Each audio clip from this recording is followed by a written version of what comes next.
Hello hello hello बच्चों, स्वागत है आपका अरिविहान की स्पेशल सीरीज में, जहां हम करने वाले हैं हाफ ईयरली एग्जाम की तैयारी। हाफ ईयरली एग्जाम की इस तैयारी में अरिविहान आपके लिए लेकर आएगा हर सब्जेक्ट के इंपॉर्टेंट क्वेश्चंस पर एक डिटेल्ड लंबी वीडियो। इंपॉर्टेंट क्वेश्चंस मतलब दोनों टाइप के क्वेश्चंस, ऑब्जेक्टिव क्वेश्चंस वाले वीडियोस भी लेकर आएंगे हम, और सब्जेक्टिव क्वेश्चंस वाले वीडियो भी लेकर आएंगे। तो आपकी ओवरऑल हाफ ईयरली एग्जाम की तैयारी सिर्फ इन वीडियोस को देखकर हो जाने वाली है। और इसके अलावा आपके लिए कई सारी एडिशनल चीजें भी हैं, जैसे केमिस्ट्री की रिएक्शन बुकलेट है, मैथमेटिक्स की फॉर्मूला बुकलेट है, बायोलॉजी में बायोलॉजी के हर चैप्टर के माइंड मैप्स हैं, जिससे कि इन चीजों को याद करना आपके लिए और भी ज्यादा आसान और मजेदार हो जाएगा। भाई अरिविहान के साथ यही तो अच्छी बात है कि पढ़ाई आसान और मजेदार बना देता है अरिविहान। ठीक है, तो चलो बिना किसी देरी के, बिना किसी विलंब के शुरू करते हैं समझने से कि आखिर हमारे हाफ ईयरली एग्जाम में कौन कौन से चैप्टर्स आने वाले हैं। तो फिजिक्स का सिलेबस तो बड़ा ही आसान सा है। फिजिक्स में आखिरी चैप्टर यानी कि सेमीकंडक्टर्स को छोड़ के हमारे पास सारे चैप्टर्स जो है पढ़ने के लिए हैं। सारे चैप्टर्स से सवाल पूछे जा सकते हैं, सिलेबस में जो है सारे चैप्टर्स मेंशन्ड है। तो इस वीडियो का पैटर्न क्या होने वाला है, देखो मैं आपको समझाता हूँ। इस वीडियो में हम चैप्टर बाय चैप्टर चलेंगे। सबसे पहले हम बात करेंगे इलेक्ट्रोस्टैटिक की। इलेक्ट्रोस्टैटिक से आने वाले जितने भी क्वेश्चन हैं, भले वो 2 मार्क्स के क्वेश्चन हो, 3 मार्क्स के क्वेश्चन हो या 4 मार्क्स के क्वेश्चन हो, जितने भी टाइप के क्वेश्चन पॉसिबल है आना, वो हम कोशिश करेंगे कि आपको सारे के सारे बता दें। उन क्वेश्चंस के आंसर्स आपको कॉपी में कैसे लिखने हैं, एक आइडियल आंसर क्या होता है, एक टॉपर की कॉपी में आंसर कैसे लिखा होता है, ये सारी चीजें भी हमने कोशिश करी है कि इस वीडियो में कवर हो जाए। तो हम हर क्वेश्चन के आंसर को डिटेल में नहीं डिस्कस करने वाले, हम उस आंसर लिखने के तरीके पर ध्यान देंगे और हम क्वेश्चंस पे ध्यान देंगे। फिर उनके नोट्स तो आपको मिल ही जाएंगे ताकि आप उन आंसर्स को याद कर सके, समझ सके जब एग्जाम की एकदम आखिरी दिन आ जाए। ठीक है, तो चलो जैसा कि मैंने बोला, बिना किसी देरी के शुरुआत करते हैं इलेक्ट्रिक चार्जेस एंड फील्ड से, यानी कि हमारे प्यारे इलेक्ट्रोस्टैटिक्स से। पहला चैप्टर है फिजिक्स का। इसमें हम देखेंगे कि 2 मार्क्स के कौन से क्वेश्चन पूछे जा सकते हैं। तो इलेक्ट्रोस्टैटिक्स से 2 मार्क के कौन से क्वेश्चन पूछे जा सकते हैं, ये सारे क्वेश्चन पूछे जा सकते हैं। अब ये सारे क्वेश्चन सिर्फ क्वेश्चन बता देने से काम नहीं चलेगा, मैं आपको बताता हूं एक एक करके कि किस क्वेश्चन का आंसर आपको कैसे लिखना है, ताकि आपको उसके 2 मार्क्स पूरे मिल जाए। भाई इससे बढ़िया बात क्या होगी। अरिविहान इस बात पर बहुत ज्यादा ध्यान देता है कि बच्चे आंसर लिख कर कैसे आ रहे हैं, क्योंकि एमपी बोर्ड की एग्जाम में ये बहुत इंपॉर्टेंट है कि आप 2 मार्क्स के क्वेश्चन में सफिशिएंट आंसर लिखो, 3 मार्क्स के क्वेश्चन में सफिशिएंट रिक्वायर्ड आंसर लिखो। अगर आपने कुछ भी कमी छोड़ दी, कोई भी ऐसी चीज छोड़ दी जो कि उस 3 मार्क्स को कंट्रीब्यूट कर रही थी, या वो 3 मार्क्स के क्वेश्चन के लिए जरूरी थी, पूरे 3 मार्क्स मिलने के लिए जरूरी थी, तो फिर आपको वो नंबर नहीं मिलेंगे। ठीक है, तो एक आइडियल बच्चे की कॉपी, ऐसा मान लो कि ये टॉपर की कॉपी है, उसमें से हम आंसर छांट कर लाए हैं और आपको लिखना बताएंगे कि किस तरह से लिखना है। आगे बात समझ में, पैटर्न समझ में आ गया हम क्या करने वाले हैं। तो चलो शुरुआत करते हैं पहले क्वेश्चन से। What is fundamental charge. ये 2 मार्क्स का क्वेश्चन है, ये बिल्कुल पूछा जा सकता है वेरी शॉर्ट आंसर टाइप में। और वेरी शॉर्ट आंसर टाइप मतलब कि आपको एक सेंटेंस से थोड़े ज्यादा में सफिशिएंट आंसर दे देना है। The charge on an electron is called fundamental charge. एक इलेक्ट्रॉन पर मौजूद चार्ज होता है वो फंडामेंटल चार्ज होता है, and its value is 1.6 into 10⁻⁻19 coulomb. आ गई बात समझ में। हमने फंडामेंटल चार्ज की डेफिनेशन दे दी, उसकी वैल्यू बता दी, बन गए 2 मार्क्स। एक नंबर डेफिनेशन देने के और एक उसकी वैल्यू बताने के। तो यहाँ पर आंसर पढ़ के बताने का मेन मतलब ये नहीं था कि मैं आपको फंडामेंटल चार्ज की डेफिनेशन बताऊं और उसकी वैल्यू बताऊं। मैं तो आपको ये सिखाना चाहता हूं कि आंसर आखिर एग्जाम में लिखना कैसे है, ताकि उसके पूरे नंबर आपको मिल जाए। हम हर क्वेश्चन के हर आंसर को इतना डिटेल में नहीं देखेंगे, हम सिर्फ और सिर्फ इस बात पर ध्यान देंगे कि आखिर इस आंसर को एग्जाम में कैसे लिखना है, क्या सही तरीका है इस आंसर को लिखने का। आ गई बात समझ। चलो बढ़ते हैं नेक्स्ट क्वेश्चन की ओर। अगले क्वेश्चन में हमसे पूछा गया है, why do electric field lines never intersect. अब इलेक्ट्रिक फील्ड लाइंस क्यों इंटरसेक्ट नहीं करती हैं, या आप लेक्चर में भी देख चुके होंगे। आप इंपॉर्टेंट क्वेश्चंस के वीडियोस में जाओगे तो आपको वो भी रीजन मिल जाएगा। आप आस्क डाउट बटन दबा के आंसर भी पूछ सकते हो। लेकिन 2 मार्क्स का क्वेश्चन अगर आपसे पूछा जाता है कि इलेक्ट्रिक फील्ड लाइंस इंटरसेक्ट क्यों नहीं करती, तो आपको ये आंसर लिखना है वहां पर।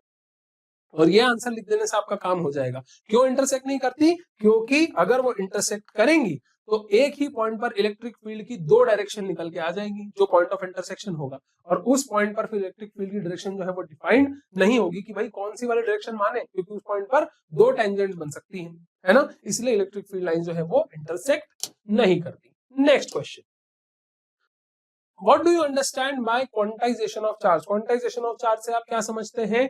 एक सब्सटेंस जब चार्ज गेन करता है तो वो होल नंबर्स में ही करता है, 1 2 3। अभी भी आपने ये नहीं देखा होगा कि 0.5 प्लस है या 0.25 प्लस है। बस इसी बात को शुद्ध अंग्रेजी में मेंशन कर दोगे तो आपको इस बात के पूरे नंबर मिल जाएंगे। देख रहे हो आप, इतना बड़ा आंसर लिखा है 2 मार्क्स के क्वेश्चन में, जहां पर हमने ये भी मेंशन करा है कि चार्ज जो है वो किस किस तरह से हमें देखने को मिलता है, और हमने ये भी मेंशन करा है कि किस तरह से देखने को नहीं मिलता।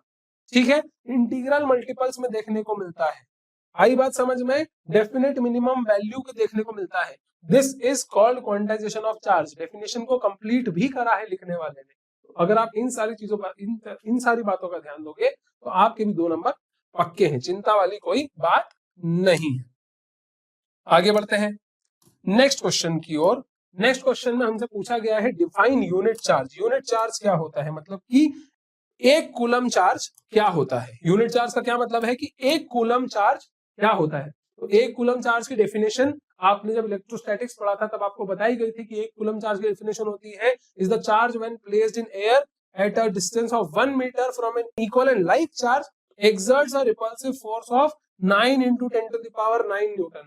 वो चार्ज जो कि उसी के जैसे चार्ज से अगर 1 मीटर की दूरी पर रखा जाए तो वो कितना फोर्स एक्सर्ट करता है, 9 into 10 to the power 9 Newton का फोर्स एक्सर्ट करता है।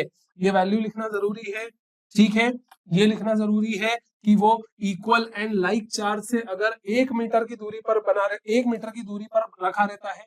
ये सारी चीजें मेंशन करना बहुत जरूरी है, और फिर अंग्रेजी का सेंटेंस फ्रेम करना तो जरूरी है ही कि वो चार्ज जो अगर हवा में, अब हवा या वैक्यूम में अपने ही जैसे एक चार्ज से 1 मीटर की दूरी पर रखा जाए तो वो कितना फोर्स एक्सर्ट करेगा, 9 into 10 to the power 9 Newton का फोर्स एक्सर्ट करेगा।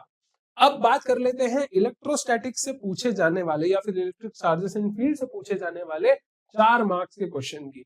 हो सकता है कि इलेक्ट्रिक चार्जेस एंड फील्ड से 2 मार्क्स के क्वेश्चन आए और 4 मार्क्स के क्वेश्चन आए, 3 मार्क्स के क्वेश्चन ना पूछे जाए, क्योंकि या तो इसमें बहुत बड़े बड़े डेरिवेशन है, बहुत इंपॉर्टेंट डेरिवेशन है जो कि आपको याद होने चाहिए, आपको करते आने चाहिए, या फिर इसमें ऐसी छोटे छोटे डेफिनेशंस हैं जो कि हमने अभी डिस्कस किए।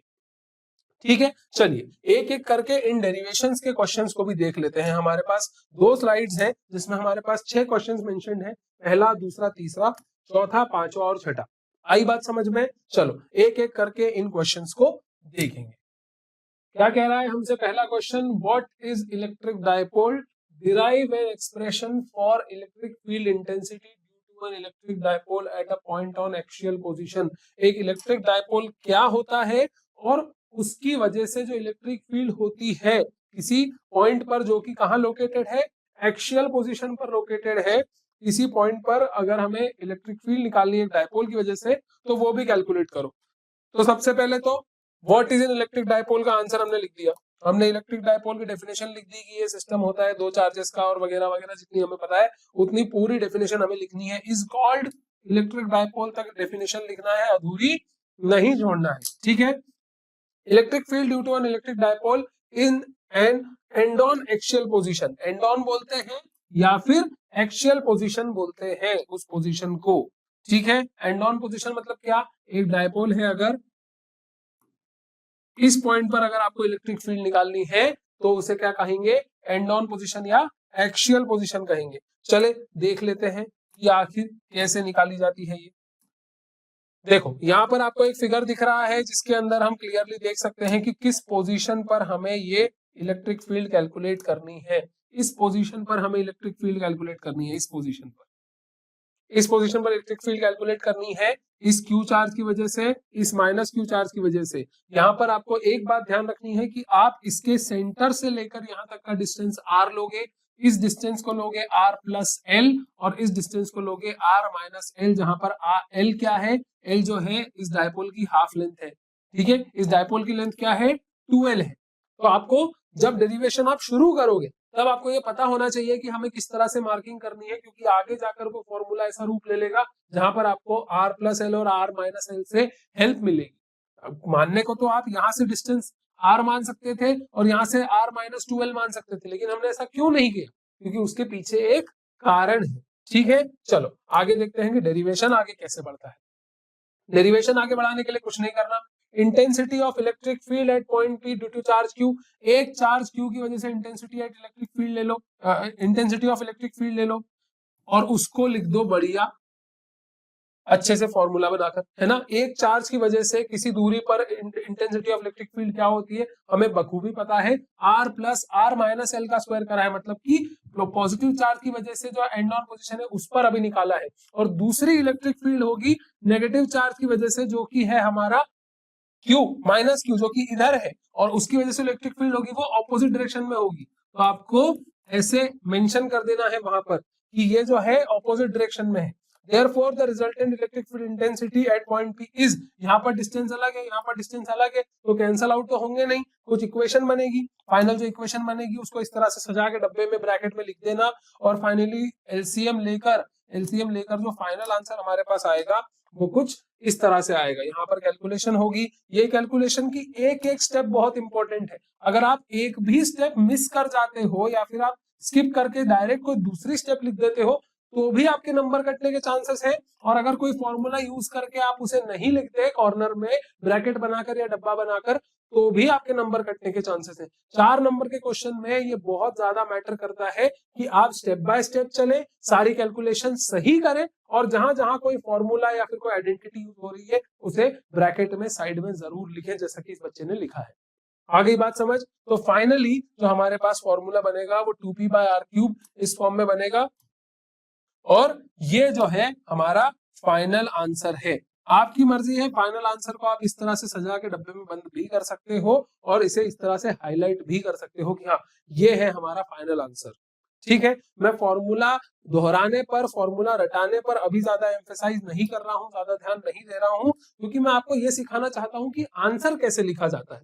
आंसर सही क्या है गलत क्या है वो तो आपको नोट्स के फॉर्म में मिल ही जाएगा, किताबों में मिल ही जाएगा, लेकिन बच्चों के साथ होता यह है कि वो पूरा रट के जाते हैं, पूरा डेरिवेशन याद करके जाते हैं, समझ के जाते हैं, लेकिन कोई एक स्टेप ऐसी फंस जाती है या ऐसा कुछ हो जाता है, कोई फॉर्मूला लिखना भूल जाता है जिसकी वजह से उनके नंबर कट जाते हैं। तो जितनी चीजें इस डेरिवेशन में जरूरी थी वो मैंने आपको बता दी। कैलकुलेशन सही करना है ना, स्टेप बाय स्टेप चलना है, स्टेप स्किप नहीं करनी है, और जहां जहां आप कोई आइडेंटिटी या फॉर्मूला कोई पुरानी चीज यूज कर रहे हैं, इक्वेशंस को नाम देना, इस तरह की चीज जो आप कर रहे हैं वो मिस नहीं करना है। ठीक है, आगे बात समझ। अगला question, state Gauss theorem and prove it. Gauss theorem को स्टेट करो और उसे प्रूव करो। अब गॉस थ्योरम इतनी फेमस थ्योरम है, हम सबको पता है कि उसका क्या मतलब है और वो कैसे स्टेट करी जाती है, तो हमने गॉस थ्योरम का बढ़िया सा स्टेटमेंट अच्छे से लिख दिया। यहाँ पर लिखा है, यहाँ पर गॉस थ्योरम, और उसके अकॉर्डिंग जो भी मैथमेटिकली हमारा फॉर्मूला बनता था phi = 1/ε0 ये हमने लिख दिया, और फाइनली गॉस थ्योरम यहाँ पे हो गई खत्म। उसके बाद क्या बोला गया है, प्रूव इट। जितने भी बड़े क्वेश्चंस होते हैं ना बेटा, उतने बड़े क्वेश्चंस में सब पार्ट्स होते हैं, है ना। यहाँ पर अगर आप देखोगे तो गॉस थ्योरम की डेफिनेशन लिखना एक पार्ट है और उसको प्रूव करना दूसरा पार्ट है। अब अगर ये 4 नंबर का क्वेश्चन है, अगर ये 4 नंबर का क्वेश्चन है तो आइडियली बोर्ड की कॉपी कुछ इस तरह से चेक होती है कि गॉस थ्योरम लिख देने के आपको 1 या फिर 1.5 नंबर मिल सकता है, लेकिन अगर आपने प्रूफ नहीं किया सही से तो आपके 3 या 2.5 नंबर कटेंगे। आई बात समझ। अगर आपने थ्योरम लिख दी बस और प्रूव नहीं किया तो आपके इतने मार्क्स कट सकते हैं। अगर आपने प्रूव कर दिया और थ्योरम नहीं लिखी तो आपके 1 नंबर कटेंगे। फिर जब फाइनली कॉपी आएगी तो आपको लगेगा कि यार गॉस थ्योरम का तो मैं पूरा करके आया था, मुझे नंबर क्यों नहीं मिले। फिर आपको एग्जामिनर बोल सकता है कि देखो आपने डेफिनेशन नहीं लिखी थी, उस बात के नंबर कटे हैं भाई। ठीक है, तो ये चीजें जो है आपको ध्यान रखनी है। आगे जाके जो डेरिवेशन होगा उस डेरिवेशन का अगर कोई डायग्राम है तो वो डायग्राम बनाना, फिर उसमें सॉलिड एंगल वगैरह मेंशन करना, उस डायग्राम से जुड़ी जितनी चीजें हैं उन्हें एक्सप्लेन करना कि आखिर ये पॉइंट क्या है, ये हमने क्या कंसिडर करा है, एरिया वेक्टर क्या है, गॉसियन सरफेस हमने कौन सी मानी है, ये सारी चीजें आपको उस डेरिवेशन में मेंशन करनी पड़ेंगी, तब जाके आपको उसके पूरे नंबर जो है मिलेंगे। देखो electric flux passing through area ds लिख दिया हमने कि उस छोटे से एरिया से इलेक्ट्रिक फ्लक्स कितना पास हो रहा है, क्योंकि अगर गॉस थ्योरम है तो हमें फ्लक्स की मदद से ही उसे प्रूव करना पड़ेगा। फिर हम डी फाई करके E dot D S cos theta करके, जहां पर थीटा जो है वो 0 डिग्री के बराबर है, डबल इंटीग्रेशन लगा के हमने ये वैल्यू यहाँ पर सब्स्टिट्यूट करी। ये डबल इंटीग्रेशन के बाद जो ये फॉर्मूला बन रहा है ये स्टेट किया, लंबा चौड़ा फॉर्मूला, और उसके बाद हम यहाँ तक पहुंचे, निष्कर्ष तक पहुंचे। और अभी भी खत्म नहीं हुआ है, अभी आगे जाकर कुछ स्टेप्स और बची हैं, तब जाके हम पहुंचेंगे फाइनली गॉस थ्योरम के प्रूफ तक। यहाँ पर आप देखो, आपने ये यूज करा तो लिख दिया, आपने यहाँ पर ये यूज करा था तो लिख दिया था। तो ये सारी चीजें बहुत इंपॉर्टेंट है। जो टॉपर बच्चे जो हैं, जो अच्छे नंबर लाने वाले बच्चे हैं, वो ध्यान रख लेते हैं, लेकिन कई सारे बच्चों से ये चीज जो है मिस हो जाती है। तो आपको ध्यान रखना है कि मुझसे ऐसी छोटी छोटी चीजें से मिस ना हो। आपको बस ये वीडियो इसी बात का एहसास दिलाने के लिए है कि आप किन चीजों पे ध्यान नहीं देते जो जरूरी है। ठीक है, चलो नेक्स्ट क्वेश्चन की ओर चलते हैं।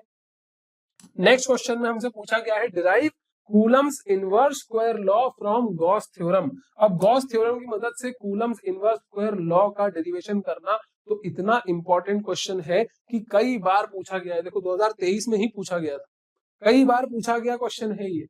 अब इसका डेरिवेशन याद तो आपको होना ही चाहिए, आपको ये समझ भी आना चाहिए कि मुझे आखिर इसको आंसर कॉपी में लिखना कैसे है। तो सबसे पहले तो आप वो सारी चीजें लिख दोगे कि भैया इस डेरिवेशन में हमने कौन कौन सी चीज मानी है, कौन सा पॉइंट है, गॉसियन सरफेस कितनी दूर है, दूसरा पॉइंट कहाँ है, उससे पास होने वाली गॉसियन सरफेस किस शेप की है, फिर उसका एरिया वेक्टर क्या है, इलेक्ट्रिक फील्ड क्या है, और उसके बाद आप आगे बढ़ोगे नेक्स्ट स्टेप की ओर, जहां हम कैलकुलेशन देखेंगे, मैथमेटिकल कैलकुलेशन। जैसा कि मैंने आपको बताया कि एक भी स्टेप मिस नहीं करनी है। अगर किसी इक्वेशन को नंबर देना पड़ रहा है कि ये 1 है, ये 2 है, ये 3 है, तो 2, क्योंकि आगे जाकर जब आप इक्वेशन यूज करना चाहते हो तब आपको लिखना पड़ेगा कि बाय इक्वेशन 1 और बाय इक्वेशन 2 और putting the value in equation 3 और 4, तो आपको मेंशन करना पड़ेगा कि इक्वेशन का नंबर कौन सा है। आपको पुराने फॉर्मूले अगर आपने कहीं पढ़े हैं तो याद रखने पड़ेंगे। अगर आपको दिख रहा है कि गॉसियन सरफेस जो है वो स्फेरिकल है, स्फेरिकल का जो सरफेस एरिया होता है वो 4πr² होता है, तो आपको ये भी मेंशन करना पड़ेगा कि यहाँ पर जो मैं सरफेस एरिया इंटीग्रेट करने के बाद लिख रहा हूँ 4πr²,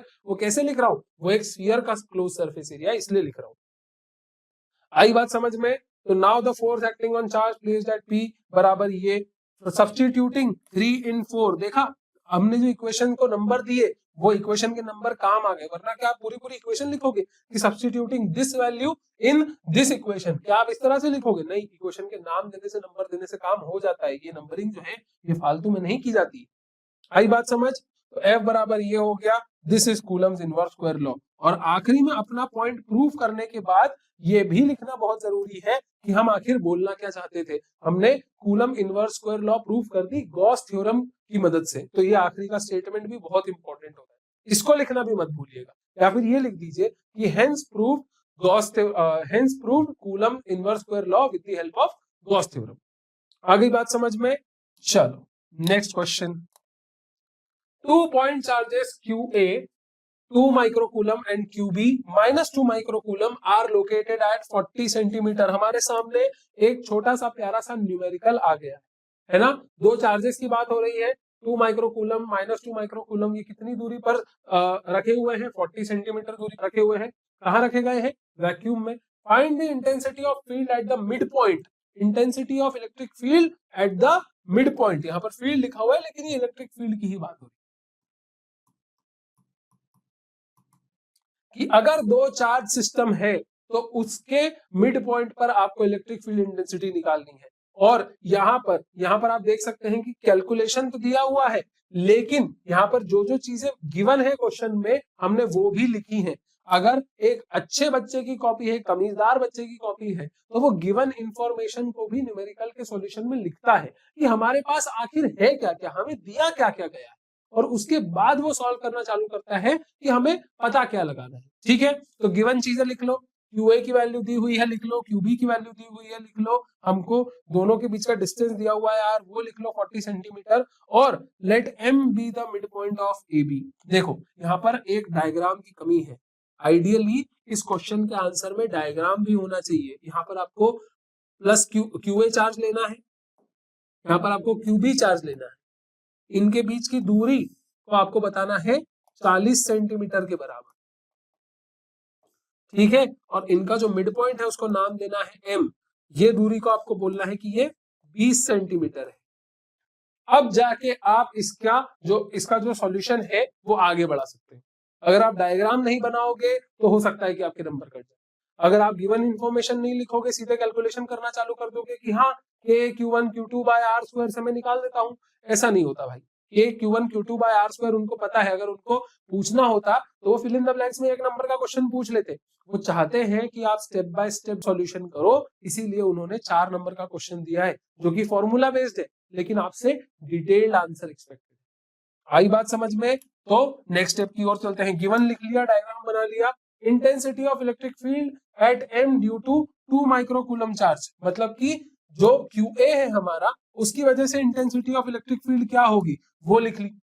QA मतलब कि पहला चार्ज जो था उसकी वजह से इंटेंसिटी ऑफ इलेक्ट्रिक फील्ड लिख ली। अब जब दूसरे चार्ज की बारी आई उसकी वजह से हमने इलेक्ट्रिक फील्ड लिख ली। फिर आगे क्या करा, हमने मैथमेटिकल कैलकुलेशंस करे। हमने 1/4πε0 की वैल्यू रखी यहाँ पर। 2 माइक्रोकूलम को हमने 2 × 10⁻⁻6 लिखा। यहाँ पर हमने मेंशन किया कि 1 माइक्रोकूलम जो है वो 10⁻⁻6 कूलम के बराबर है और 1 सेंटीमीटर जो है वो 10⁻⁻2 मीटर के बराबर है। ये दोनों हमने क्यों मेंशन करे, क्योंकि यहाँ पर मैथमेटिकल कैलकुलेशन में ये हमने यूज करे हैं। अगर माइक्रोकूलम को डायरेक्टली आप 10⁻⁻6 लिख दोगे, सेंटीमीटर को 10⁻⁻2 मीटर लिख दोगे और ऐसे मेंशन नहीं करोगे तो आपके मार्क्स कट सकते हैं। जैसा कि मैं बता रहा हूँ, एक एक चीज, एक एक आइडेंटिटी, एक एक प्रॉपर्टी जो आप यूज कर रहे हो ब्रैकेट में लिखते चलो, कोई समय नहीं लगता इसमें और नंबर पूरे मिलने की चांसेस बढ़ जाते हैं, ठीक है। तो आपने E1 निकाल लिया। Similarly intensity of electric field at m due to -2 microcoulomb, तो आपको E1 और E2 दोनों की वैल्यू मिल गई। अब आपको ये पता होना चाहिए कि दोनों की इलेक्ट्रिक फील्ड की जो डायरेक्शन है वो सेम आई तो आपस में ऐड हो जाएगी, और डायरेक्शन भी लिख दी फ्रॉम A टू B। जहां जहां पर भी आपको इलेक्ट्रिक फील्ड या फिर किसी वेक्टर के बारे में पूछा गया है तो आप सिर्फ मैग्नीट्यूड बताकर नहीं आ सकते, आप सिर्फ उसका मैग्नीट्यूड बताकर नहीं आ सकते, आपको उसकी डायरेक्शन भी बतानी पड़ेगी और उसकी यूनिट भी मेंशन करना पड़ेगी। Vector, direction, magnitude and unit,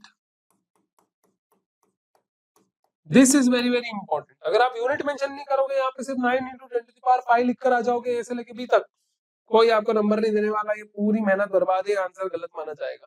unit लिखना बहुत जरूरी है। अरे 9 × 10⁵ तो एक कांस्टेंट है, तुम किस चीज की बात कर रहे हो भाई? तुम तो न्यूटन पर कूलम मतलब कि इलेक्ट्रिक फील्ड की बात कर रहे हो ना, तो लिखो। आई बात समझ में? चलिए अगले क्वेश्चन की ओर प्रस्थान करते हैं। बहुत सारे क्वेश्चन है, समय बहुत कम। इलेक्ट्रिक पोटेंशियल एंड कैपेसिटेंस में आ गए हम दोस्तों। हमने चैप्टर 1 यानी कि इलेक्ट्रिक चार्जेस एंड फील्ड्स के सारे टाइप के क्वेश्चंस जो हमसे पूछे जा सकते हैं वो हमने देख लिए। हमने देखे 2 मार्क्स के क्वेश्चंस और हमने देखे 4 मार्क्स के क्वेश्चंस। ऐसा हो सकता है कि किसी चैप्टर से 3 नंबर के क्वेश्चंस ना पूछे जाए, और अगर आपको पढ़ना है, आपके पास क्वेश्चंस नहीं है, तो आप अरिविहान ऐप पर आपको उस चैप्टर के वेरी शॉर्ट और लॉन्ग टाइप के क्वेश्चंस बिल्कुल आसानी से मिल जाएंगे, ठीक है। इस वीडियो में हमारा मेन मोटिव ये है कि हम ज्यादा से ज्यादा पॉसिबल नंबर ऑफ क्वेश्चंस आप तक पहुंचा सके और आपको बता सके कि उनके आंसर लिखने का सही तरीका क्या है। तो चलो इलेक्ट्रिक पोटेंशियल एंड कैपेसिटेंस से करते हैं शुरुआत और देख लेते हैं इसके 3 मार्क्स क्वेश्चंस को। तो चलो पहला क्वेश्चन हमसे क्या कह रहा है? पहला क्वेश्चन हमसे कह रहा है define an equipotential surface, draw equipotential surfaces for single point charge and for constant electric field. Equipotential surface को डिफाइन करिए और ये जो इक्विपोटेंशियल सरफेस है वो किस किस के लिए बनाकर दिखाइए, हमारे सिंगल पॉइंट चार्ज के लिए और for a constant electric field. तो पॉइंट चार्ज के लिए और कांस्टेंट इलेक्ट्रिक फील्ड के लिए आपको इक्विपोटेंशियल सरफेस बनाते आना चाहिए। हम देख लेते हैं कि जो जो हमसे मांगा गया है वो आंसर में कैसे लिखना है। तो देखो इक्विपोटेंशियल सरफेस की डेफिनेशन बोली गई है कि हाँ डिफाइन एन इक्विपोटेंशियल सरफेस, तो आपने इक्विपोटेंशियल सरफेस को है डिफाइन कर दिया। फिर इक्विपोटेंशियल उसकी डेफिनेशन खत्म होने के बाद आपने क्या करा कि आपने 1 नंबर लिखा, क्योंकि आपको बनाना है एक सिंगल पॉइंट चार्ज की वजह से जो हमारा इक्विपोटेंशियल सरफेस होता है वो कैसा होता है, वो स्फेरिकल होता है। है ना। तो आप अलग अलग स्फीयर बनाना चाहोगे यहाँ पर, फिर उसकी आउटवर्ड रेज बनाना चाहोगे जिस डायरेक्शन में इलेक्ट्रिक फील्ड जा रही है। इलेक्ट्रिक फील्ड के परपेंडिकुलर होती है ना इक्विपोटेंशियल सरफेस, तो बस वो हमने पॉइंट चार्ज के लिए बना दी। और जब हमने पॉइंट चार्ज के लिए बनाई है और 3 मार्क्स का क्वेश्चन है, तो सिर्फ बनाकर छोड़ना नहीं है, आपको लिख भी देना है कि आखिर सिंगल पॉइंट चार्ज के लिए ये किस शेप में होती है और कैसी दिखती है। फिर हम बात करते हैं पैरेलल इलेक्ट्रिक फील्ड की वजह से अगर हमें इक्विपोटेंशियल सरफेस बनानी है, कांस्टेंट इलेक्ट्रिक फील्ड की वजह से जिसकी सारी लाइंस जो है वो पैरेलल हैं, तो वो तो एक प्लेन के रूप में बनेगी।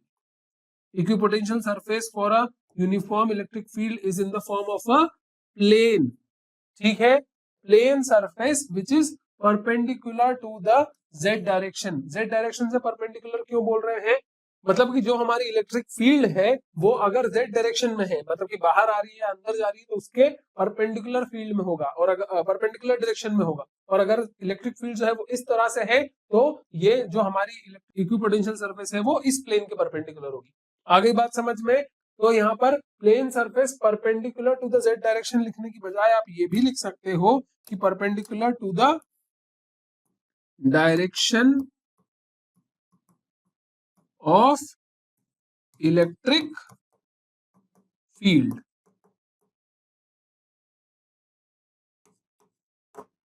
ये सबसे सही आंसर है, ठीक है। आगे बात समझ में। तो हमने ये क्वेश्चन भी देख लिया। नेक्स्ट क्वेश्चन की ओर चलते हैं, जिसमें हमसे बोला गया है define electric potential difference and establish a relation between electric field intensity and potential difference. Electric potential difference को डिफाइन कीजिए और इलेक्ट्रिक पोटेंशियल डिफरेंस और इलेक्ट्रिक फील्ड इंटेंसिटी के बीच में जो भी रिलेशन है उसको स्टैब्लिश कीजिए, मतलब कि डिराइव करिए, ठीक है। क्वेश्चन को समझना बहुत जरूरी है दोस्तों। स्टैब्लिश अ रिलेशन करके आप अगर पढ़ के अगर आप कंफ्यूज हो जाओगे तो काम नहीं चलेगा। इसका मतलब क्या है कि डिराइव करना है। इसका मतलब क्या है, डिराइव करना है। स्टैब्लिश करना मतलब डिराइव करना है। आगे बात समझ में। तो इलेक्ट्रिक पोटेंशियल डिफरेंस की देखो हमने यहाँ पर प्यारी सी जो है डेफिनेशन लिख दी है। Electric potential difference, the electric potential difference between two points on in electric field is the is equal to the ratio of work done in moving a charge from point one point to another to the value of test charge। तो हमने electric potential difference की जो है definition लिख दी है। उसके बाद relation between electric field and electric field intensity and potential difference हमने एक डॉट बनाकर ऐसे लिखा। आपको हाईलाइट करने के लिए आप इसको अंडरलाइन भी कर सकते हो आइडियल आंसर में, और उसके बाद लिखना चालू कर सकते हो। फिर आपने इंटेंसिटी और पोटेंशियल डिफरेंस के बीच में जो हमारा रिलेशनशिप है उसको एस्टैब्लिश करने के लिए यहाँ पर जो सिनेरियो आपको बताना है कि हम 2 पॉइंट्स कंसिडर करेंगे ए और बी, फिर हम टेस्ट चार्ज कंसिडर करेंगे, वो सारी चीजें तो आपको करनी ही है। और आगे जाकर अगली स्लाइड में हम देखेंगे कि जो भी मैथमेटिकल कैलकुलेशंस हैं कि हाँ जो VB माइनस वी है VA है, मतलब कि जो potential at point B minus potential at point A है, वो work done in going from A to B per unit charge है ना। और work done force into displacement के बराबर है। फोर्स कितना है, इतना है। ये सारी चीजें आपको स्टेप बाय स्टेप लेकर चलनी है, स्टेप बाय स्टेप लेकर चलनी है, तभी जाके आपको 3 नंबर मिलेंगे दोस्तों। अगर आप यहाँ पर QE डायरेक्टली लिख देते हो या फिर force equal work equals to force into displacement इसको स्किप कर देते हो तो ऐसा नहीं चलेगा। Do not skip anything. एक एक चीज जो आप यूज कर रहे हो वो आपको मेंशन करना बहुत बहुत बहुत ज्यादा जरूरी है, ठीक है। फिर देखो यहाँ पर आपको एक और चीज देखने को मिलेगी, द नेगेटिव साइन इंडिकेट्स, मतलब कि अगर कहीं अचानक से नेगेटिव साइन इंट्रोड्यूस हो गया है ये वाला, तो the negative sign indicates that work is not done but it is obtained in moving charges, मतलब कि वर्क डन नहीं है, वर्क तो ऑब्टेन किया है, मतलब एनर्जी रिलीज हुई है या वॉट एवर इट इज, है ना। तो नेगेटिव साइन को भी आपको एक्सप्लेन करना है कि नेगेटिव साइन का आखिर क्या मतलब है। फिजिक्स में ये बहुत इंपॉर्टेंट है कि आप अगर कहीं माइनस साइन आ रहा है तो उसको एक्सप्लेन करें कि वो क्यों आ रहा है। अगर वर्क डन में माइनस साइन आ रहा है तो मतलब वर्क डन नेगेटिव है, वर्क हो रहा है सिस्टम द्वारा, सिस्टम पे किया नहीं जा रहा है। फिर अगर फोकल लेंथ या फिर रे ऑप्टिक्स में कहीं माइनस साइन आ जाता है तो आपको एक्सप्लेन करना पड़ेगा कि ये डिस्टेंस जो है ये हम इंसिडेंट रेज के ऑपोजिट मेजर कर रहे हैं, इसलिए नेगेटिव साइन आया है, ठीक है। तो आपको सारे नेगेटिव साइन वगैरह एक्सप्लेन करते हुए चल रहे हैं जैसा कि इस बच्चे ने किया है यहाँ पर। फिर VB माइनस VA का आपने E डेल्टा एक्स में फॉर्मूला लिख दिया और आखिरकार हम फाइनली इस पर पहुंचे, कि minus of delta V by delta X is the relation between electric field and अपना पोटेंशियल। ठीक है, चलो अगला question. Prove that electric potential due to an electric dipole at any point in the broad side on position is zero. ये prove करिए कि broad side on position में किसी भी पॉइंट पर इलेक्ट्रिक डायपोल की वजह से जो इलेक्ट्रिक पोटेंशियल होता है वो क्या होता है, जीरो होता है। तो चलो देखते हैं कि इस आंसर को हमें कैसे लिखना है। We have to find that electric potential. देखो इसमें भी जो हमको बोला गया है कि प्रूफ करना है वो आपने लिख दिया कि हमको ये प्रूफ करना है कि ब्रॉड साइड ऑन पोजीशन पे जो हमारा इलेक्ट्रिक पोटेंशियल होता है किसी भी पॉइंट पर वो जीरो के बराबर होता है ना। और हमने उसके पीछे का फिर रीजन समझना चाहा। तो देखो यहाँ पर तुमने लिखा कि from the mid point O, यहाँ पर हम मिड पॉइंट पे जाएंगे, ब्रॉड साइड ऑन पोजीशन पे कोई पॉइंट लेंगे पी, फिर दोनों पॉइंट्स की वजह से उन पॉइंट पर पोटेंशियल निकालेंगे। तो आप जो प्रोसेस आप करने वाले हो, जो प्रोसेस डेरिवेशन में होने वाली है उसको लाइन बाय लाइन आपने मेंशन भी कर दिया है और साथ ही साथ आपके मैथमेटिकल कैलकुलेशंस भी यहाँ पर चल रहे हैं। जैसा कि आप देख सकते हो कि एक चार्ज की वजह से जो पोटेंशियल निकल के आया उसको आपने V1 नाम दिया, यूनिट लिखी वोल्ट और फॉर्मूला लिखा उसका। ठीक है, फिर पोटेंशियल ड्यू टू दूसरा चार्ज जो निकल के आया उसको आपने V2 नाम दिया, उसकी भी यूनिट थी वोल्ट और उसको मार्क करके रख दिया कि हाँ ये इक्वेशन है। फिर जब आप देखोगे तो आपको समझ में आएगा कि 10 रिजल्टेंट पोटेंशियल एट P इज V1 plus V2 equals to 0। और V1 प्लस V2 हमने क्यों कर दिया, क्योंकि पोटेंशियल जो है वो स्केलर क्वांटिटी है, उनको डायरेक्ट ऐड किया जा सकता है। तो इस पॉइंट से इस पॉइंट पर जो भी पोटेंशियल होगा, इस पॉइंट से इस पॉइंट पर जो भी पोटेंशियल होगा, अगर वो आपस में बराबर है और ऑपोजिट है तो वो जीरो हो जाएंगे। ऑपोजिट मतलब साइन में ऑपोजिट। ठीक है, क्योंकि वेक्टर तो है नहीं, तो आपको ये मेंशन करना पड़ेगा कि potential is a scalar quantity. तो आपको ये बताना पड़ेगा कि इस पॉइंट पर प्लस भी हो रहा है माइनस भी हो रहा है, तो नेट हो गया जीरो, भले ही वो वेक्टर नहीं है। ठीक है, चलो नेक्स्ट क्वेश्चन की ओर बढ़ते हैं। Derive the expression for capacitance of an isolated spherical conductor। देखो अब एक isolated spherical conductor के कैपेसिटेंस का एक्सप्रेशन अगर आपको डिराइव करना है तो आपको एक आइसोलेटेड स्फेरिकल कंडक्टर जो है वो बना भी लेना चाहिए। मैं आपसे रिक्वेस्ट करूंगा कि अगर आप 3 मार्क्स के क्वेश्चन या 4 मार्क्स के क्वेश्चन अटेम्प्ट कर रहे हैं ना, तो जहां जहां एक डायग्राम की जरूरत लगती है प्लीज वो डायग्राम बना कर आइएगा ताकि आपके नंबर कोई काट ही ना पाए। ठीक है, तो देखो सबसे पहले तो हमने एक आइसोलेटेड स्फेरिकल कंडक्टर P मान लिया, इस हमारे प्यारे से स्फीयर को नाम के दे दिया हमने, P नाम दे दिया, जिसके ऊपर Q चार्ज डिस्ट्रीब्यूटेड है और इसका रेडियस क्या है R। तो Q चार्ज डिस्ट्रीब्यूटेड जो है आपने इस तरह से बना दिया।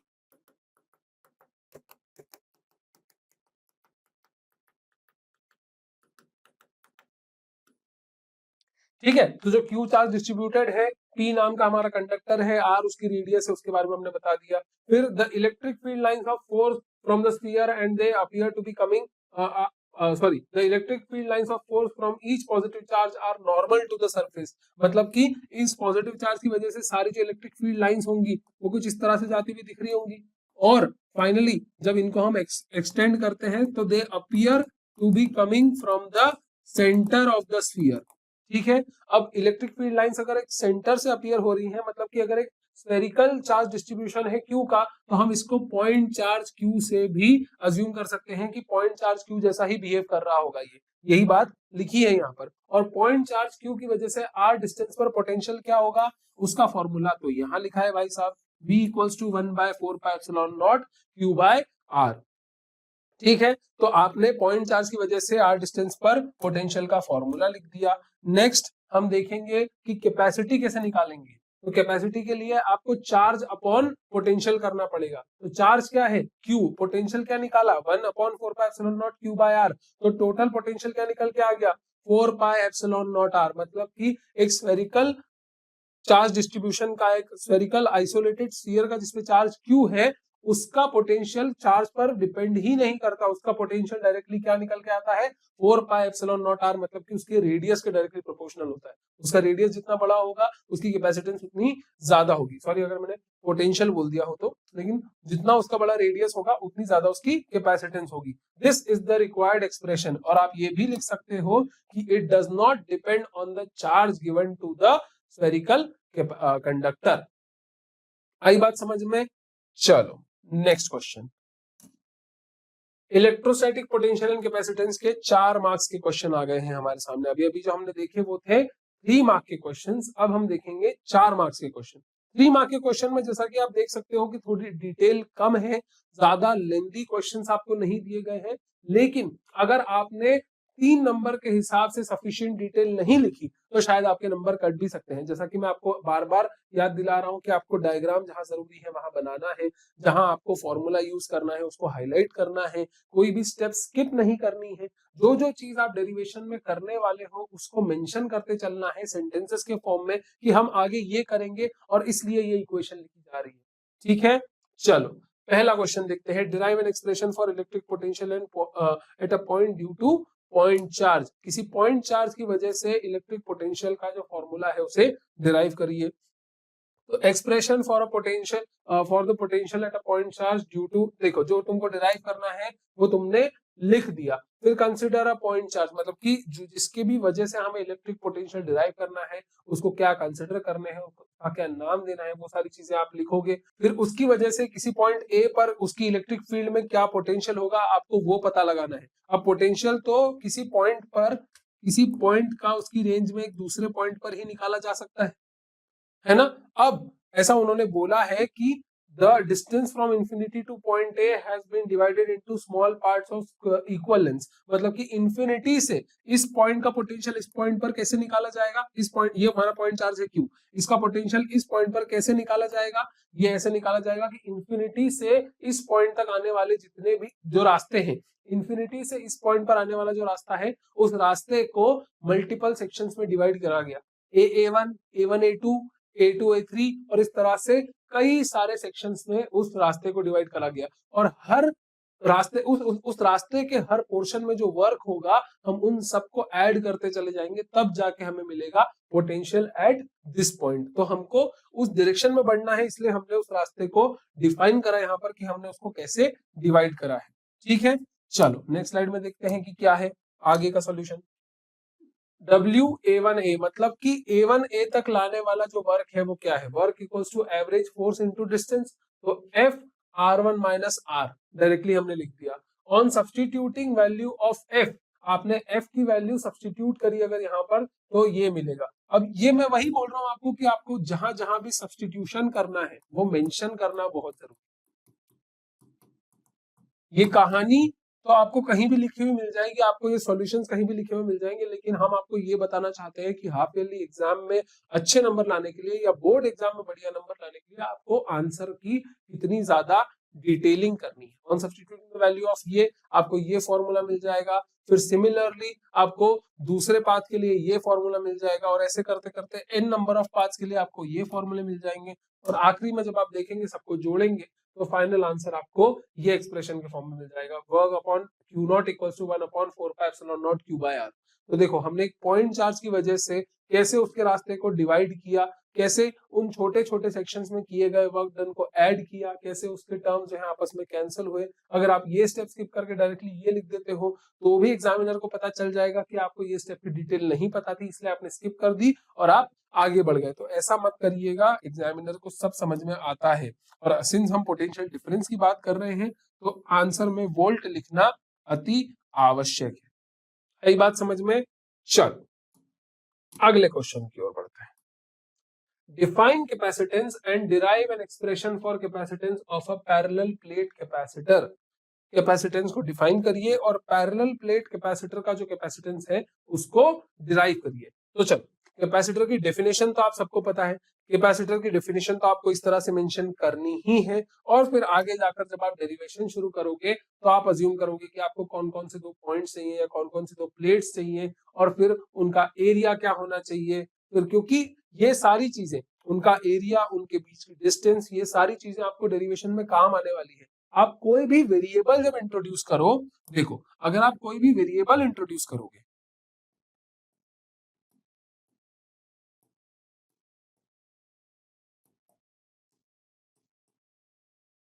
इज मस्ट,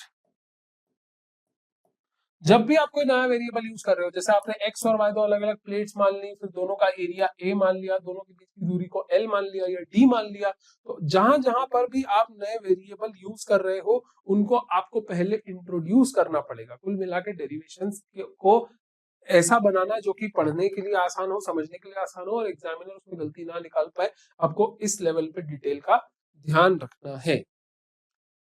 ठीक है, तो आपने अर्थिंग दे दी वाई प्लेट कैपेसिटर को और जो भी रिक्वायरमेंट्स थी आपने एक्सप्लेन कर दी कि देखो हमने इस प्लेट को ये चार्ज दे दिया, इस वाली को हमने अर्थिंग दे दी। फाइनल डायग्राम जो है हमारा इस तरह से बनेगा, इसका जो एरिया है वो ए है, इनके बीच का डिस्टेंस जो है डी है, वाई प्लेट को अर्थिंग दी हुई है।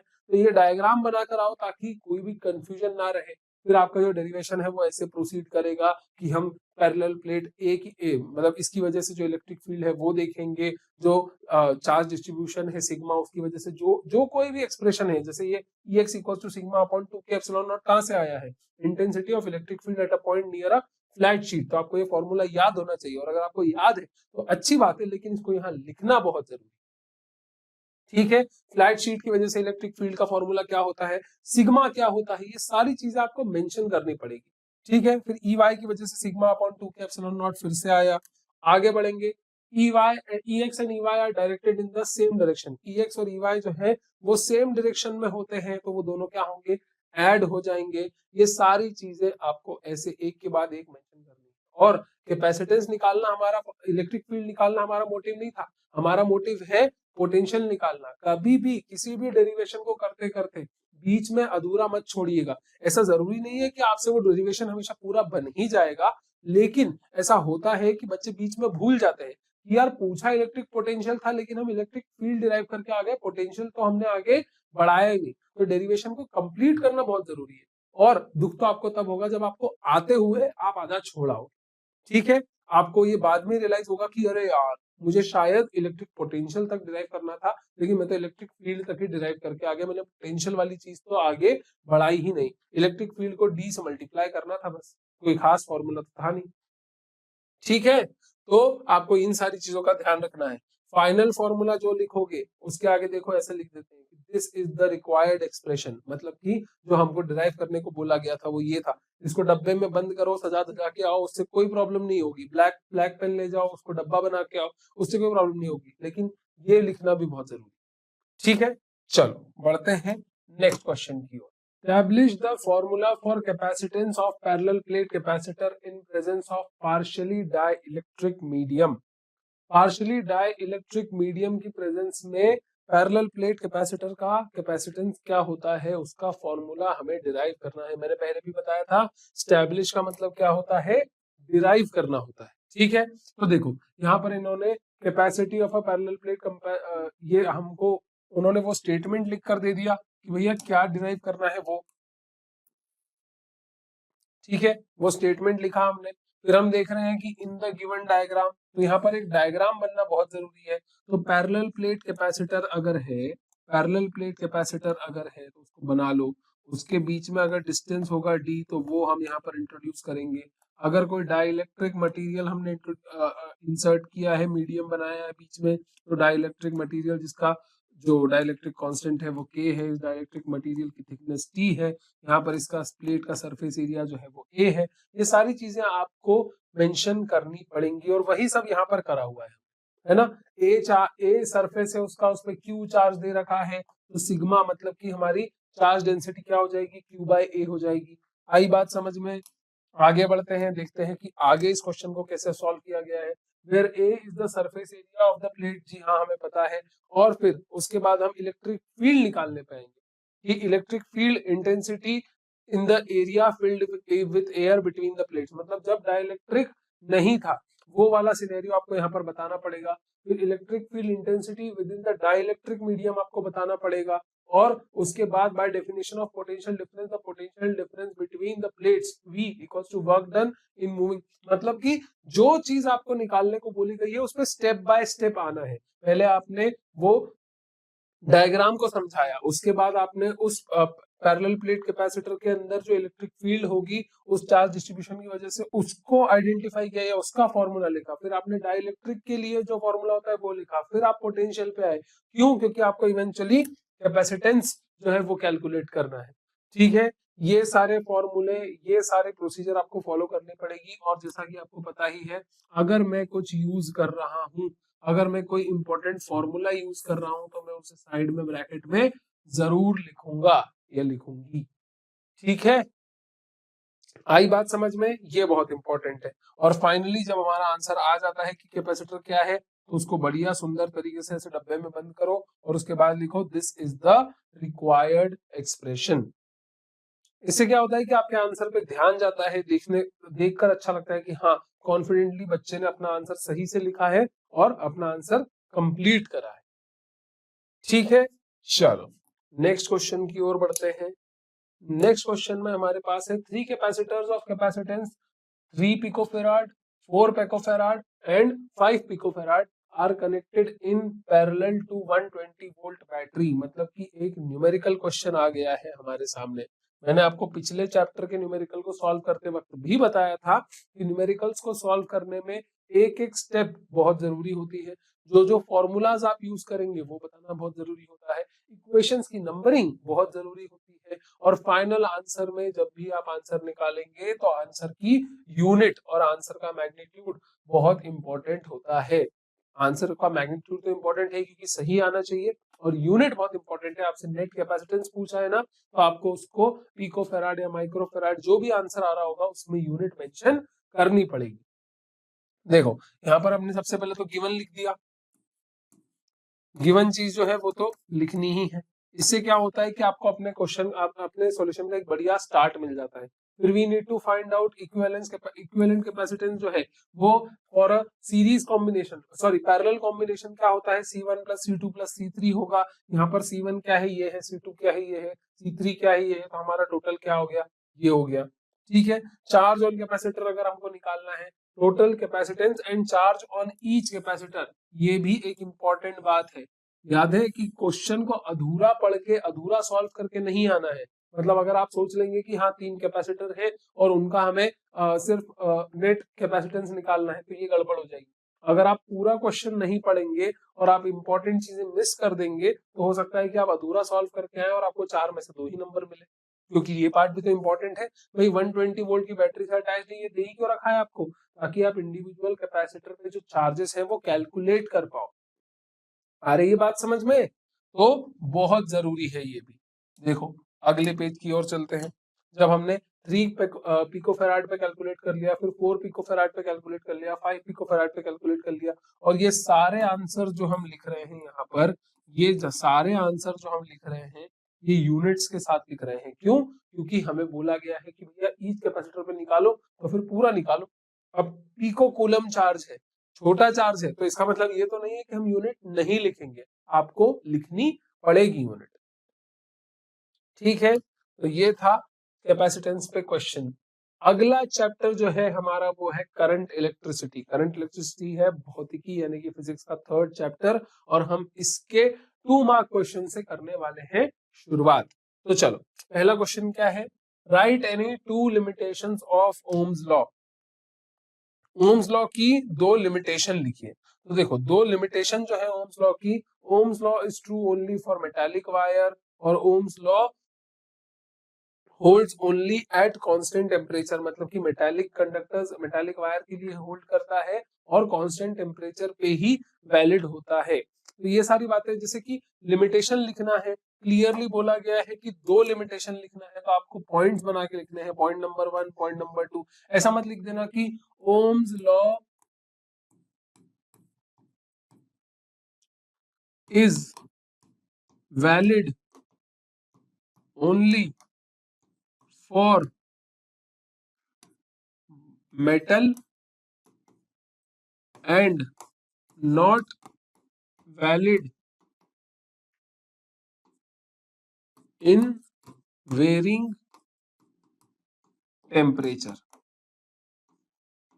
ऐसे एक सेंटेंस में लिख दोगे तो आपका आंसर छोटा भी लगेगा और कंफ्यूजिंग भी साउंड कर सकता है, क्योंकि अगर आप सही शब्दों का इस्तेमाल नहीं करोगे तो ऐसा हो सकता है कि पढ़ने वाले को एक बार में समझ में नहीं आए कि इसमें से लिमिटेशन क्या है या फिर आप फायदा बता रहे हो या जो भी है ना। तो ये तरीका गलत है। अगर आपसे बोला गया है 2 लिमिटेशन, तो कोशिश करिए कि आप उन्हें पॉइंटर्स में लिखिए, मतलब कि पॉइंट्स बनाकर लिखिए। देखिए यहाँ पर लिखा है ना पॉइंट नंबर 1 और पॉइंट नंबर 2, तो आपको भी कोशिश करनी है कि आपके आंसर्स जो है वो पॉइंट्स में मेंशन हो, जहां तक कि क्वेश्चन में बोला गया है कि एनी 2 या एनी 4 या एनी 5 जो भी। क्लियर है, आगे बात समझ में, चलिए आगे बढ़ते हैं। देखते हैं करंट इलेक्ट्रिसिटी का नेक्स्ट क्वेश्चन। करंट इलेक्ट्रिसिटी के नेक्स्ट क्वेश्चन में 2 मार्क्स का हमारे पास एक ही क्वेश्चन था। 3 मार्क के क्वेश्चन में हमारे पास ये सारे क्वेश्चन थे। Difference between resistance and specific resistance, what do you mean by drift velocity, और ड्रिफ्ट वेलोसिटी के बारे में आगे derivation, derive an expression for drift velocity for free electrons and deduce the expression for electrical energy and blah blah blah. ये सारे question जो है हम एक एक करके करंट इलेक्ट्रिसिटी चैप्टर से देखने वाले हैं। चलो पहले क्वेश्चन पे आ जाते हैं। Right the difference between resistance and specific resistance. Resistance और स्पेसिफिक रेजिस्टेंस का डिफरेंस तो है भाई, हम 10वीं कक्षा से पढ़ते आ रहे हैं। आपको जब भी डिफरेंस लिखने को आएगा तो आपको याद रखना है कि हमें टेबल बनानी है। डिफरेंस का मतलब क्या है?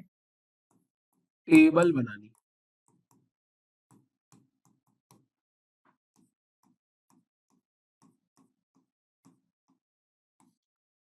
ठीक है, टेबल बनानी है। और रेजिस्टेंस और स्पेसिफिक रेजिस्टेंस का जो भी डिफरेंस है उसके पॉइंट्स आपको याद होने चाहिए, वो तो कोई दो राय है ही नहीं उसमें, वो आपको सारे याद होने चाहिए। याद रहे, जितने मार्क्स का क्वेश्चन उतने डिफरेंस के पॉइंट्स, ये बहुत जरूरी है। जितने मार्क्स उतने पॉइंट्स। जैसे 3 मार्क्स से क्वेश्चन है ना ये, तो देखो यहाँ पर आपको क्लियरली दिख रहा होगा पॉइंट नंबर 1, पॉइंट नंबर 2 और पॉइंट नंबर 3।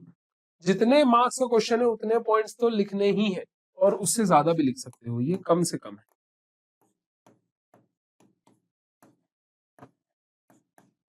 आई बात समझ में?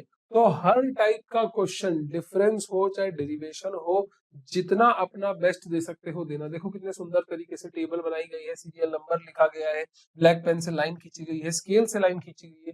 इन सारी चीजों का भी बहुत फर्क पड़ता है कि आपकी कॉपी आखिरकार कितनी सुंदर दिख रही है एग्जामिनर को। तब जाके उनको इंटरेस्ट आएगा आप कॉपी चेक करने में, आपके आंसर्स उनको अच्छे लगेंगे। तो अपनी कॉपी को जितना सुंदर बनाओगे उतना भी अच्छा हो सकता है आपके लिए। What do you mean by drift velocity? Derive relation between drift velocity and current density. Drift velocity से आपका क्या मतलब है, और drift velocity और current density के बीच में जो रिलेशन है उसे डिराइव करिए। जब हमने करंट इलेक्ट्रिसिटी चैप्टर पढ़ा था तो हमने डेरिवेशन बहुत अच्छे से देखा था। ठीक है, तो अब हम डेरिवेशन तो नहीं देखने वाले हैं, लेकिन जैसा मैं आपको हर डेरिवेशन में बता रहा हूँ कि जितने वेरिएबल आप इंट्रोड्यूस करोगे, जो डायग्राम जरूरी है वो सारे के सारे आपको बनाकर आने हैं।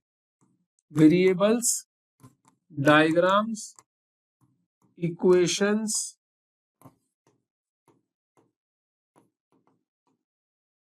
फॉर्मूलाज।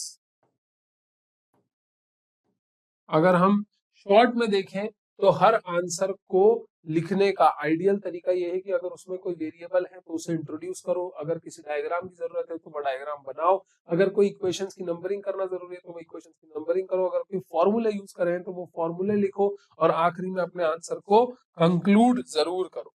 ठीक है, एवरेज स्पीड एट विच, सबसे पहले तो हमने ड्रिफ्ट वेलोसिटी का आंसर कर दिया। उन्होंने क्वेश्चन दो हिस्सों में पूछा है, पहला हिस्सा है what do you mean by the drift velocity, और दूसरा क्वेश्चन है derive the relation between drift velocity and current density. तो आप यहाँ पर देख सकते हो कि हमने इतने इतने में ड्रिफ्ट वेलोसिटी को डिफाइन करा है, उसकी एवरेज स्पीड भी लिखी है, या ऑर्डर भी लिखा है कि वो किस ऑर्डर का होता है यूजुअली, है ना। और उसके बाद हमने relationship between drift velocity and current density पे ध्यान दिया है कि चलो भाई अब डिराइव करते हैं।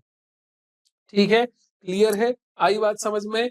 ये बहुत इंपॉर्टेंट बात है जो मैंने कही है यहाँ पर, इसको नोट करके रख लीजिएगा। चलो चलिए अगले क्वेश्चन की ओर बढ़ते हैं और देख लेते हैं कि करंट इलेक्ट्रिसिटी में और कौन कौन से क्वेश्चन हमारे लिए इंपॉर्टेंट है। इस वीडियो में हम इस बात पर तो ध्यान दे ही रहे हैं कि आपको आंसर किस तरह से लिखना है और कौन कौन से क्वेश्चन पूछे जा सकते हैं। अगर कौन कौन से क्वेश्चन पूछे जा सकते हैं आपको अगर ये समझना है तो यही की यही पीपीटी आपको नोट्स के फॉर्म में मिल जाएगी। आपको ये नोट करके रखने की बिल्कुल जरूरत नहीं है, आप इस पीपीटी को सीधे अरिविहान ऐप से डाउनलोड कर सकते हो। ठीक है, आगे बात समझ में? तो आंसर कैसे लिखना है वो तो इंपॉर्टेंट है ही, आंसर क्या लिखना है उसके लिए आपको लेक्चर देखना पड़ेगा, दूसरे क्वेश्चन सॉल्व करने पड़ेंगे, बुक्स पढ़नी पड़ेंगी और अरिविहान ऐप से पढ़ाई करनी पड़ेगी, वो बात बिल्कुल सच है। लेकिन कौन से क्वेश्चंस इंपॉर्टेंट है हमारी हाफ ईयरली एग्जाम को लेकर वो इसी वीडियो में आपको बताया जाएगा। Deduce the expression for the electrical energy and electrical power consumed in a conductor. Electrical energy और इलेक्ट्रिकल पावर के बीच का जो रिलेशन है उसे डिड्यूस करिए। चलिए तो कर लेते हैं भाई डिड्यूस और समझ लेते हैं कि डिड्यूस करने की स्टेप्स क्या क्या है। तो let a current I be pass through the conductor, जैसा मैंने बोला कि जो जो आप अज्यूम कर रहे हो वो लिखो। ऐसा नहीं कि बस करंट आई अज्यूम कर लिया और Q equals to I cross T लिख दिया जाकर, नहीं ऐसा नहीं कर सकते। Q equals to I cross T, I multiplied by T लिखने के पहले आपको मेंशन करना पड़ेगा कि I is pass through the current and resistance R है, जो ये करंट कैरिंग कंडक्टर है उसका रेजिस्टेंस क्या है, कितने सेकंड में कितना करंट अप्लाई हो रहा है, पोटेंशियल डिफरेंस क्या लगाया है। ये सारी चीजें आपको सेंटेंस के फॉर्म में लिखनी पड़ेगी, कहानी बनानी पड़ेगी और उसके बाद आप लिखोगे तो Q बराबर क्या होगा, I dot I multiplied by T होगा। तो work done in carrying the charge Q from one end to another. अब वर्क डन की जब बात आई, क्योंकि हमें इलेक्ट्रिकल एनर्जी और इलेक्ट्रिकल पावर कंज्यूम्ड में हमारी बात करनी है, तो वर्क डन तो आएगा ही आएगा रोल में।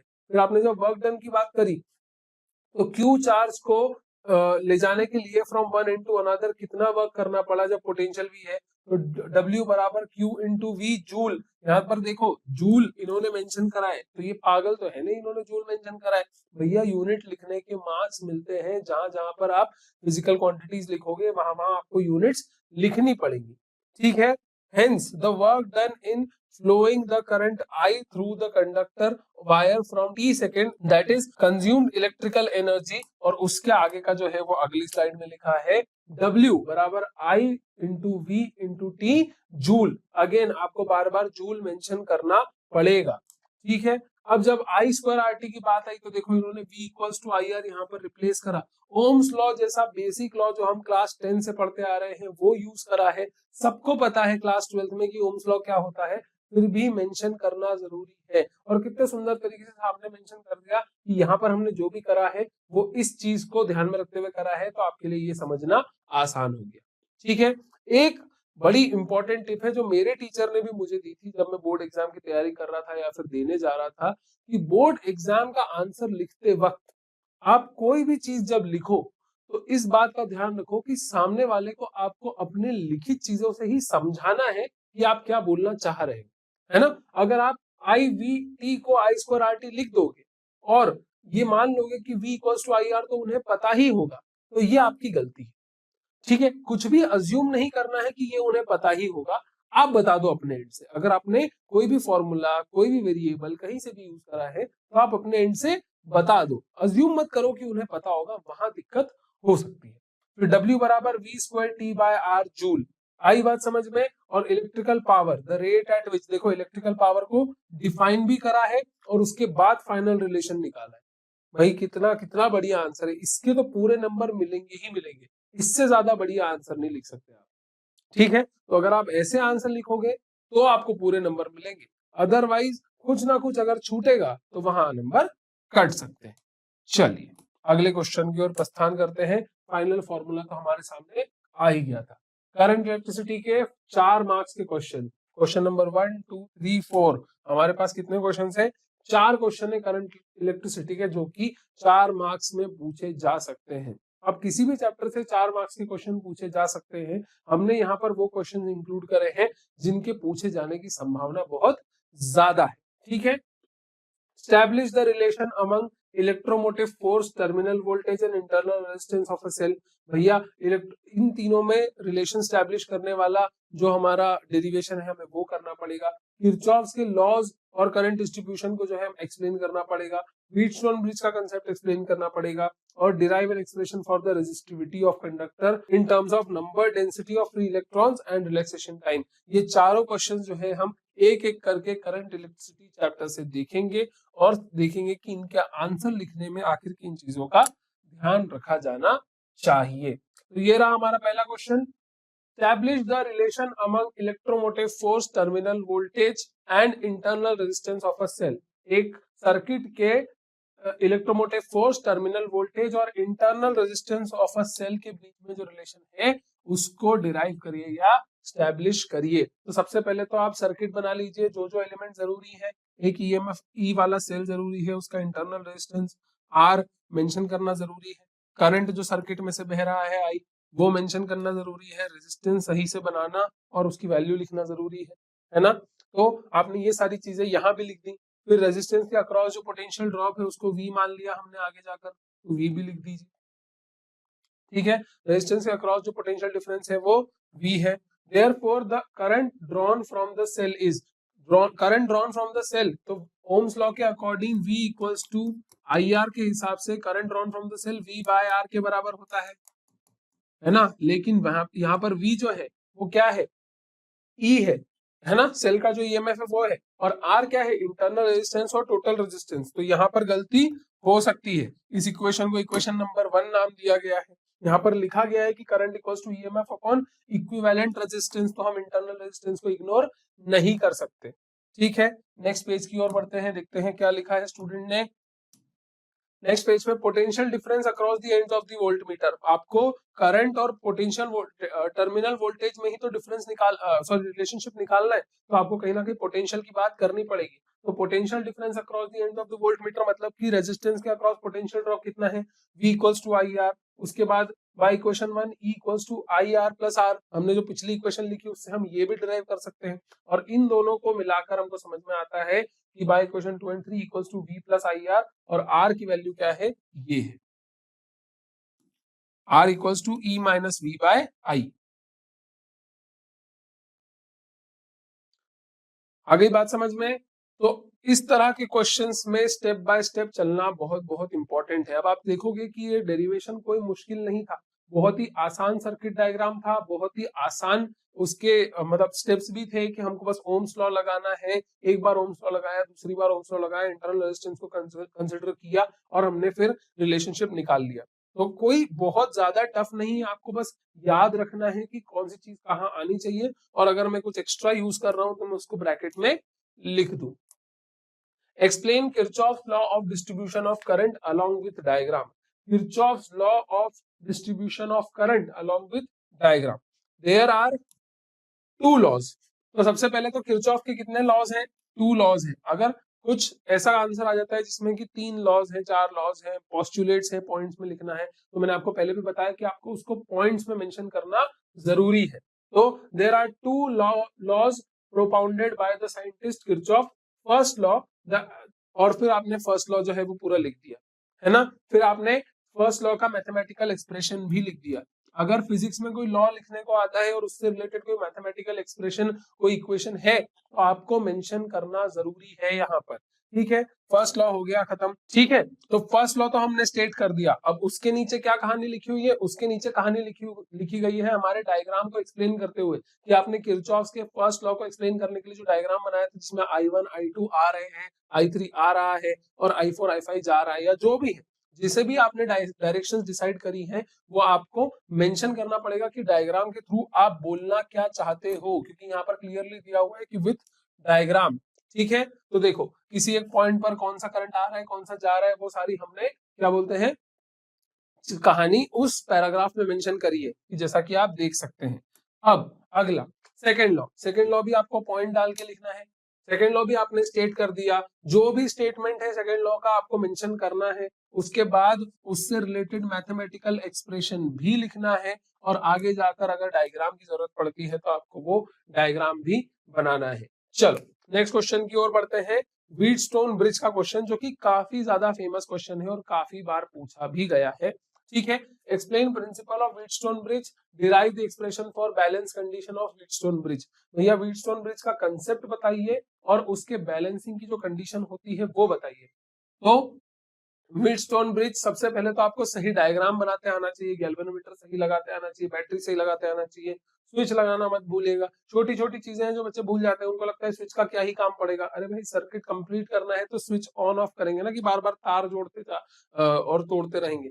तो सारी चीजें जो है आपको बनानी पड़ेगी। ये लेबलिंग जो है आपको बहुत अच्छे से करनी पड़ेगी कि गैल्वेनोमीटर में कितना करंट जा रहा है, यहाँ पर कितना करंट माइनस कितना करंट हो रहा है, यहाँ पर कितना करंट प्लस कितना करंट हो रहा है। और आगे जाकर जब आप मैथमेटिकल इक्वेशंस लिखोगे, देखो आप उसका ये कंसेप्ट तो स्टेट कर दोगे कि व्हीटस्टोन ब्रिज का कंसेप्ट ये है कि P बाय Q बराबर R बाय S, और उसके लिए कुछ गिवन कंडीशंस होती हैं, लेकिन आपको उसको आगे मैथमेटिकली प्रूव भी करना पड़ेगा कि ये आखिर होता कैसे है। तो आपने सारा का सारा कैलकुलेशन करा, फिजिक्स के सारे कंसेप्ट जो लग रहे थे वो बताए, हर रेजिस्टेंस को नाम भी दिया हुआ है। अगर आप डायग्राम में देखोगे तो हर रेजिस्टेंस को बढ़िया नाम भी दिया हुआ है, पी आर क्यू एस। तो ये ऐसे ही नहीं दिया, जिसने भी ये डेरिवेशन प्लान किया होगा उसको पता होगा कि मुझे इन चीजों की जरूरत पड़ेगी, इसलिए ये पी आर क्यू एस, ये A I I two plus I G I one minus I G, ये सारी चीजें यहाँ पर मेंशन्ड है।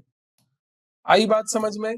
किरचॉफ्स के लॉज की मदद से हम काफी आसान तरीके से हमारे व्हीटस्टोन ब्रिज का कंसेप्ट और उसकी वर्किंग एक्सप्लेन कर सकते हैं, और जो बैलेंस कंडीशन होती है वो भी बता सकते हैं। लेकिन ध्यान रखिएगा कि अगर आपको सिर्फ explain the principle of Wheatstone bridge बोला गया है, अगर आपको सिर्फ explain the principle of Wheatstone bridge बोला गया है, तो बैलेंस कंडीशन आपको मेंशन करके आ ही जानी है, क्योंकि व्हीटस्टोन ब्रिज अपने आप में एक कंप्लीट टॉपिक है, उसको और किसी चीज की जरूरत तो है नहीं। तो व्हीटस्टोन ब्रिज के बारे में आपको जितना पता है आप मेंशन करके आओ, भले आपसे बैलेंसिंग कंडीशन पूछी गई है या नहीं पूछी गई। Derive an expression for resistivity of a conductor in terms of number density of free electrons and relaxation time। तो आपको उसकी करंट डेंसिटी और रिलैक्सेशन टाइम में जो अपना रिलेशनशिप है वो डिराइव करना है। अब उसके लिए आपको कुछ number of electrons per unit volume consider करने पड़ेंगे। देखो यहाँ पर लिखा गया number of electrons per unit volume in the conductor, drift velocity जो है वो कंसिडर करनी पड़ेगी, E is the charge of electron ये भी मेंशन करना पड़ेगा। जबकि आपको लग सकता है कि अब इलेक्ट्रॉन पे ई चार्ज होता है, ये तो सबको पता है, ऐसा बिल्कुल भी नहीं है। मैं पहले भी बोल चुका हूं, कुछ भी अज्यूम नहीं करना है। I equals to NEAVD and the electric field at each point of the conductor is V by L। ठीक है, चलिए। If the average time interval relaxation time of two successive collisions with positive ions, then the drift velocity of free electron। मतलब अगर कोई specific condition है या फिर कोई पर्टिकुलर चीज आपको मेंशन करनी चाहिए, तो आपको कुछ इस तरह से मेंशन करनी चाहिए कि हाँ ये पर्टिकुलर कंडीशन है जिसपे बात कर रहे हैं, उससे जुड़ा मैथमेटिकल एक्सप्रेशन जो है वो ये है, और आगे जाकर वो हमारी इस तरह से मदद करेगा। फिर आपने सब्स्टिट्यूटिंग कोई वैल्यू पर्टिकुलर कर दी होगी दूसरी इक्वेशन में, और फाइनली आपका आंसर जो है वो ये निकल के आ जाएगा।